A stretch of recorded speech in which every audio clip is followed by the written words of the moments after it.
Hi, this is Misha, and as promised, now we're going to look at the so-called post-ban Chinese guns. About a year ago we did a history video on the original military Type 56 and its variants, and we looked at some of the pre-ban guns. And I said at the time I would get to the post-ban because there's a lot of questions, especially about this version here, the MAK-90 modified AK model of 1990. These have become very popular in recent years, but for a long time they were kind of dismissed. And we're going to talk about how this came to be, pros and cons of this gun. Now, all these Chinese on the table today are in 7.62-39, and they all have double stack mag wells that accept standard mags, so that's across the board. Also, they all have 16.25 long barrels that are chrome lined, and they all have a blued finish to the metal. Now, with the Chinese guns, the bolt group can either be polished white or blued, depending on the factory of origin. Now, I'm not going to go too much into the pre-bans in this video because then it would be like an hour long. There were a lot of pre-ban Chinese guns. This is one of them, a relatively early one at that. This one was imported around 1985. The first guns seem to have come in 1984. There are some reports of 83, but it seems like this is just when the process was getting started, and really the first guns at least didn't hit the market till 84. This puts them behind guns like the Egyptian Mahdi, but still one of the earliest guns. They predate the Hungarians, for example. This is a B West import. Stamped receiver, 1.6 millimeter. Wood furniture, standard wood grip. These would come with 3 30-round mags. Standard Chinese flatbacks for the most part. If you got a Polytech, you would get a slightly spiffier mag with a chromed follower, but if you didn't, you just got a regular Chinese mag like the rest of the plebes. The unique feature of this gun is the spike bayonet. Boop. This was something that the Chinese military introduced for its own guns. Obviously the handguard and retainer have to be cut out for it. So as a result, obviously this didn't come with the bayonet in the box. That'd just be silly, right? Putting 2 bayonets in a box. Almost as silly as putting a bayonet in a box for a gun that doesn't have a bayonet lug. Wink. Double hook, machined trigger. These are usually very nice triggers in these guns. Very smooth bolt throw. And these pre-bans came in quite large numbers with well over half a dozen importers. However, nothing good ever seems to last. In 1989, the Bush administration, and there's a little bit of debate as to exactly the process. We don't need to get into who did what, but let's just say the Bush White House encouraged examinations and things, and the end result was we had the import ban of 1989. And what it tried to do was ban guns with evil features. It basically laid out a list of features trying to stop so-called assault weapons or assault rifles from coming into the USA. These features in 1989 included underfolding or side folding or collapsible, adjustable stocks, pistol grips, bayonet lugs, flash hiders, threaded barrels, barrel shrouds for whatever reason. Now, one thing it did not ban was standard mag wells. I want to say double stack, but basically mag wells capable of taking 30 round, any kind of mag over 10 rounds. So in 89, it was still okay to import guns that took whatever mags. They weren't concerned about that at the time. Now, we did a video on this critter here. This is an interesting transitional variant. This is a 156S-1. This gun was caught in customs. Now, you hear that a lot when you start talking pre-post-ban Chinese. Oh, this was a customs gun. A lot of them that were claimed to be caught in customs actually weren't. They were straight up post-bans, but this literally was one. And there are other versions as well. There were plenty of guns, standard 56Ss, 56S-1s, and even some 56S-2 side folders that were in the process of being imported, but were still basically in jail. When any gun comes into the USA, it stays in jail with customs for a time, then it gets released to the importer, so on and so forth. These guns were in jail when the ban came through, so they were in the US or en route to the US, yada yada yada. In the process, they were out of China, but the ban was in. So what importers, the owners of the guns, did when they were released from jail, they had to modify them to comply with the new laws. And in '89, through most of that year, from the spring through the winter, it was a real gray period because no one really knew what the new rules meant, because it wasn't a law passed by Congress.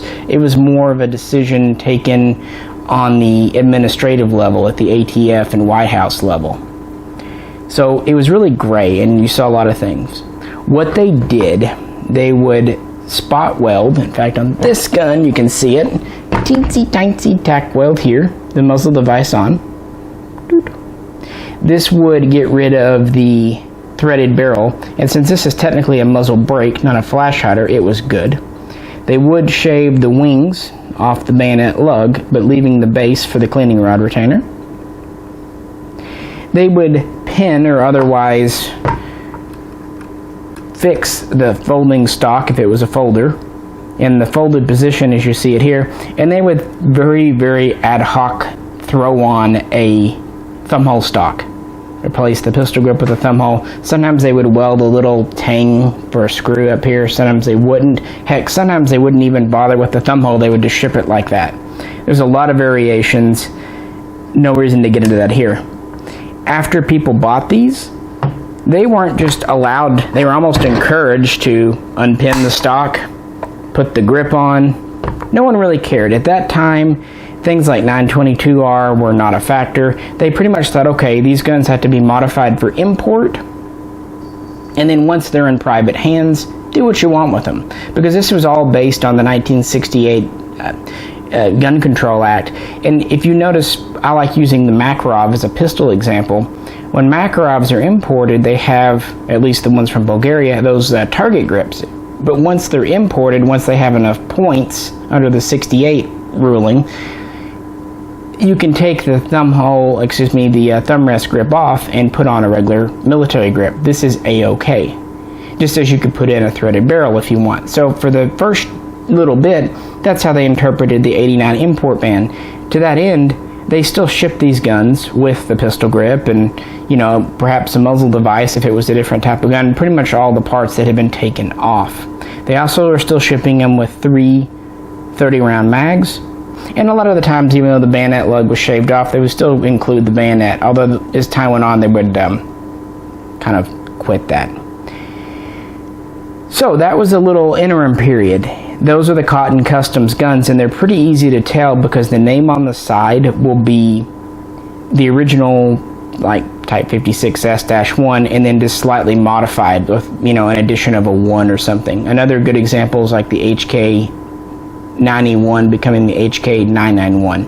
So you can usually tell the true Cotton Customs guns because they will have the original name just, changed. Because one other thing the '89 ban did is it bans guns by name. There was a list of those, not just features. So that was the period there, and you can still get guns. And I actually think these Cotton Custom guns have a really cool story, and they don't go for a lot of money. Oh, just because when I was doing this vid, I put the all stamped mag in this one. I always thought this all stamped style was cool. It's very late Chinese pattern that they did to make mags as cheap as possible. I don't know. Doing a Chinese video, just thought I'd show something different. Anywho, moving on to the star of today's video, the MAK-90. Now, MAK-90s were never Cotton Customs guns, at least not in the sense of that one.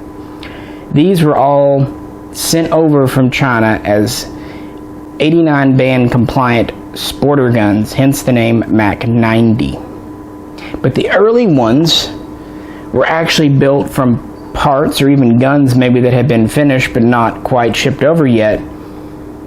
They were pre-banned. So you will see the early MAK-90s, the name can be very crudely written on it. Some of them still have threaded barrels with the nut tack welded on.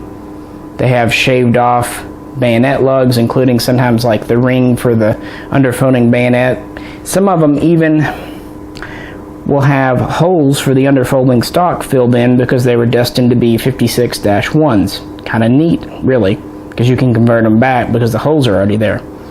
But all the MAK-90s shipped over compliant, which meant we had a thumb hole stock.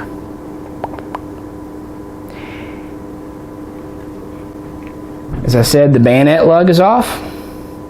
Most of them had the threads turned off. No threading here. Never had threading.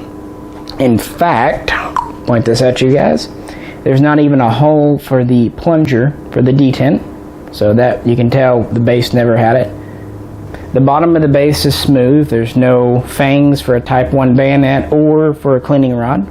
Likewise, the gas block loop for the cleaning rod is completely gone. The hole in the handguard retainer for the cleaning rod is gone, so it never had a cleaning rod support or anything. I don't know if they thought cleaning rods were an evil feature. That'd be interesting. Everyone have dirty guns. The rest, that was pretty well the same. Same barrel, same 1.6 millimeter receiver, same bolt group, same double hook trigger.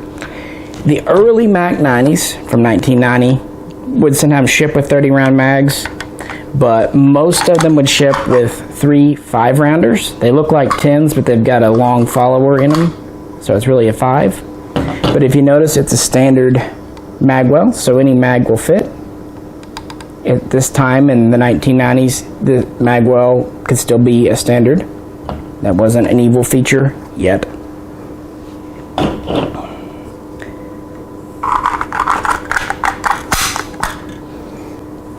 And of course, again, really the most noticeable thing, the thumb hole stock, which gets fun because it hides a certain thing. These could either be so-called square back or square cut under the stock, or slant back, slant cut. If they're square back, you can just take this stock off and a regular pistol grip will fit on, and a regular Chinese stock will fit on. If it is slant cut though, which is kind of, a lot of the slant receivers are probably once meant to be underfolder pattern. If you notice on this, that's a tight stock, which is good. This is slant cut here. This is like how the slant would be towards the front, but this one obviously has the trunnion. It would be basically this without the trunnion. It would have a standard trunnion put in. So you need special stocks to fit those. Ironwood makes some. So that's one thing to look out for. It's pretty well known with MAK-90s though, so I don't think I need to stress it too much. But by 91, they had the MAK-90 down. They were all purpose-built guns. Threaded barrels disappeared. The 30-round mags were really no longer shipping with them. And they would bring a boatload of these in, guys. Just China, I guess they'd been slapped once with a ban. They didn't want to risk it. They wanted the money. They brought over hundreds of thousands of these. And over a dozen importers did it. A lot of the ones from the 80s and then some new ones. They were just coming in left, right, and center. West Coast, East Coast, center of the U.S. Everyone was bringing these in. They were cheap. They were effective. The 7.62 39 caliber was really catching on in America at that time. They were coming in for a while. Now, there were a few variants. You have like the NHM 91, which had a longer barrel. A lot of people considered it an RPK, but the barrel's not quite that long. There were also variants in 223, 5.56. There were even some that had restricted mag wells with a little pin in them where they could only take 5 or 10 round mags. But I don't want to get into that. You can look that up if it interests you, because the MAK-90 was the main thing. There was also a MAK-91 with a longer barrel, as it happens. In 93, there was an interesting variation, identical to this gun, but it had a milled receiver. It seems like maybe only one batch, although it was a large batch, because you can actually find milled MAK-90s quite easily, came in. Milled receiver, good. The bad thing was that all these milled MAK-90s are slant cut. So if you see a milled MAK-90, it is slant cut in the back. Be aware. You can either get a custom stock for it, or you can install a plate in the back and make it into an underfolder. And a lot of people actually took, hello Earl, a lot of people actually took, goodbye Earl, you have food, goodbye, goodbye. A lot of people actually took the guns that had the filled in holes for the underfolding stock and made them into underfolders. I've even had a few in the store, and you could still find the Chinese stocks at the time quite readily. They're pretty cool conversions. Now the threaded barrel, or rather lack thereof, where it was turned down was always a problem because there's not enough meat to thread these 14x1 left hand, which is standard Kalashnikov. So you have to thread it something else, 1/2x28 perhaps, or 13mm something or other. There's a few different 13mm pitches out there you could probably make work. These barrels have kind of ridges on them. This is not threading, this is just rough machining from the lathe. You see this on Romanian guns too. It is actually a sign of running the barrel through the lathe too quickly. I actually think it feels cool and it gives a neat matte texture, kind of a non-glare. So I like it. So after 93 we had the mill guns, and then we get to 94. And this is the end. In April, the US government sanctioned China, much like how they've sanctioned Russia more recently. Although this sanction was very severe. It had to do with international things. China was caught doing things that were not okay. Not only did they not allow any guns with a rifle barrel, pistol, or long gun to come in, they also kept guns that were in customs, and even some guns that were in warehouse that had been already released from customs. Pretty much if they weren't already sold or on shelves or whatever, they were keeping them because there was a sanction. A number of importers did go to court because, again, they paid for the property, and essentially the settlement was reached where they released the guns as parts kits. The receivers had to be cut up to the importers, and that was pretty much it. That's actually where guns like the MAK-90, which was that abomination Egyptian Chinese hybrid, came from, because Century ended up with a lot of the kits. The problem was in the mid-90s, very few companies were making receivers, especially Chinese patterns. So what were you going to do with the kit? It was cool they had barrels, but they were neutered, and you didn't have a receiver. So quite a few guns caught in 94 before they could be sold were cut up. There was a small batch released in 96 that were hung up in court for a while, and finally they actually let them release those guns as complete MAK-90s. So there was a small batch of MAK-90s brand new hitting the market in 96 as well. But after that, that was it. China was sanctioned and still sanctioned today, nearly 25 years later. You can bring in smoothbore guns, aka shotguns, from China, but still you cannot bring in any gun with a rifled bore. And that's the MAK-90. Tons of them came in. For a long time they were kind of reviled as cheap Chinese trash, but now today they're kind of seen as excellent. I'm of two minds on this. I like them. I do. They're factory built guns. They have the slightly heavier barrel taken from the AK Type 3, slightly heavier receiver, top cover, nice blued finish. Wood is so-so. But there are some downsides. For one, this Chinese bluing is meant to be more pretty than it is rust resistant. It's just not I've seen more rusted out Chinese guns than I have other guns, especially guns with a painted or phosphated finish. Just kind of what it is. They are reliable. They do have good triggers. The wood is just there. It's kind of, I think it's often called chew wood. It's kind of light. There is often play. This gun's in excellent condition, and there's play in the lower handguard. This gun was even worse. I kind of tightened it up, but the wood was sometimes kind of ill fit. The thumb hole stock is abysmal. Funnily enough, you see this little kind of horseshoe shape. The original owner put this on. He had been told that these stocks were prone to cracking behind the tang. So he grafted on this little reinforcement. It doesn't hurt anything, but it's funny. Of course, that's not really true, but that does exemplify. There were a lot of myths and legends surrounding Chinese guns floating around in the 90s. You have to remember, there wasn't really an internet to share, so you mostly went off gun show lore and gun shop talk, and people didn't know shit about AKs back then. I gotta be honest, it just wasn't a well-known thing.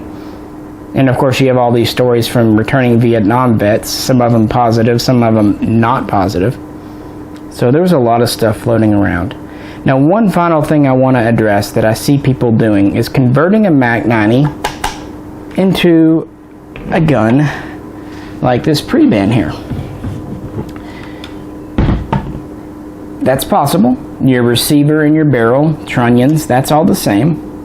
So you can do it. But just know everything you have to do. You will need the front sight base, spiker assembly, different gas block if you want to have the retainers and everything. You will need to modify or a new handguard retainer for both the cleaning rod and if you do the spiker. If you do the spiker, you'll need to cut out or get a different lower handguard. Pretty good on the receiver, like I said. You'll need a pistol grip. And if you have a square cut gun, you'll need a standard Chinese stock. Or if you have a slant cut, you'll need to get an ironwood stock, which are nice but very pricey.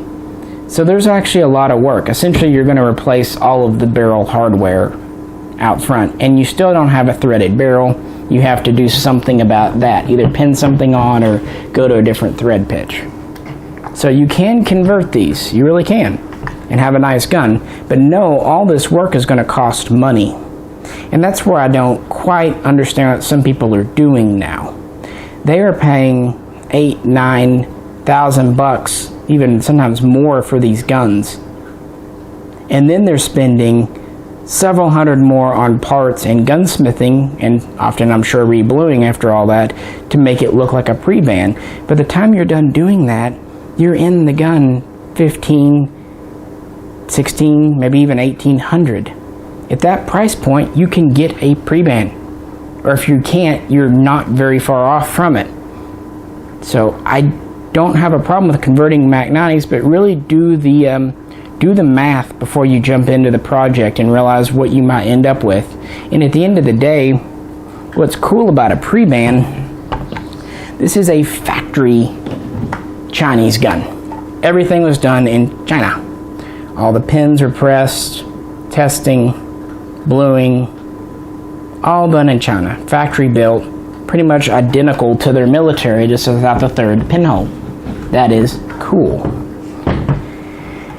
If you convert a MAK-90, you're starting with a Chinese base, but your gas block, front sight block, and other things, that work's all done in the USA by a US gunsmith. How skilled is he? Is he better? Is he worse than a Chinese smith? I don't know. But it's not an authentic factory-built gun. You can't take a converted MAK-90 and say, this is an authentic Chinese gun, this is how it was imported. No, it's a custom, it's basically a parts kit build, just based on a MAK-90, frankly. At least that's how I feel about it. So just know what you're doing there. Plus, getting these parts today, guys, I mean, the stocks are getting hard enough to find. The spiker assemblies, the front sights, they're astronomical. Classic Firearms just had a batch of Type 56-1 builds on US receivers and barrels at $1,200, and they sold out in about a day. So that's the value of Chinese parts. So you're not going to find them as easily as you will other parts. And since this is a unique pattern, the 56 pattern, which is kind of a combo of AKM and AK-47 features, most other parts from other nations don't fit right. If they fit, it's just not right, or they won't fit at all because this barrel is heavier But then again, some of the other dimensions are off from an original milled gun as well. So just be aware of that. That said, I am happy these are no longer considered Chinese junk, but I do think the market has kind of overinflated their value now. I think there'll be a little bit of a settling in and kind of a more reasonable price on MAK-90s. Who knows, though? Who knows? But no more Chinese guns have come in since the spring, early spring, in fact, of '94. Prices are going up and up. And it's really funny because more of these have come in than any other Kalashnikov. At least that's what several sources report.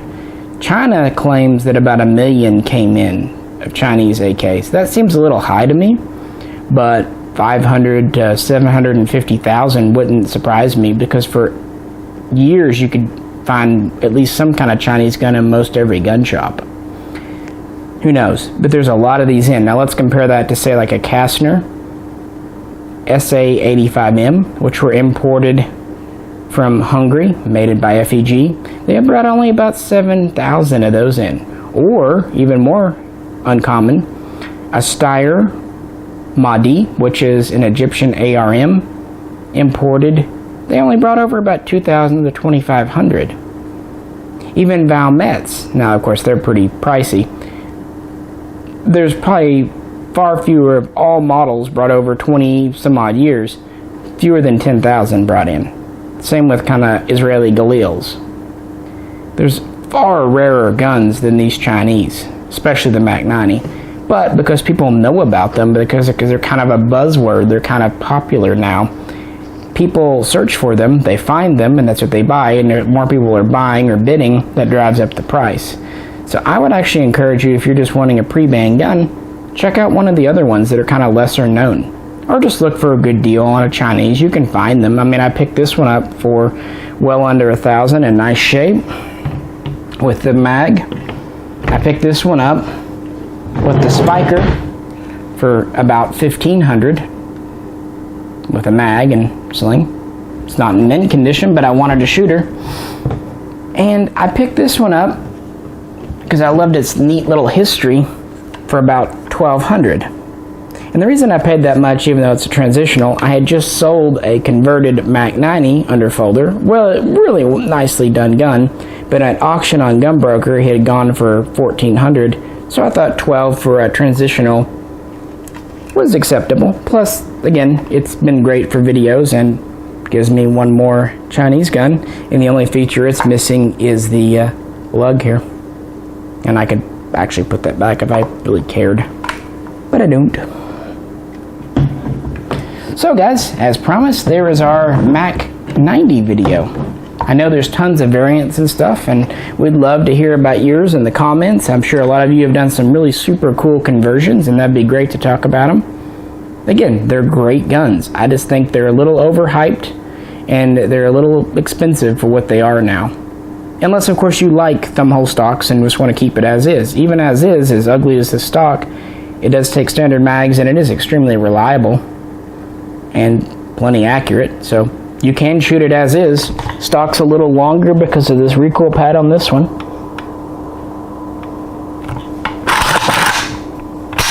Well, if you haven't, you might want to check out our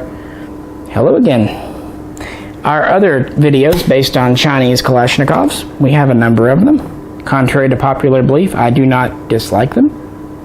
I just happen to like Russian a little more and Polish. If you like the video, we'd appreciate a like click. And if you'd like to help support the channel, we'd greatly appreciate it if you'd check out our Patreon page. This is Misha, and we will catch you next time.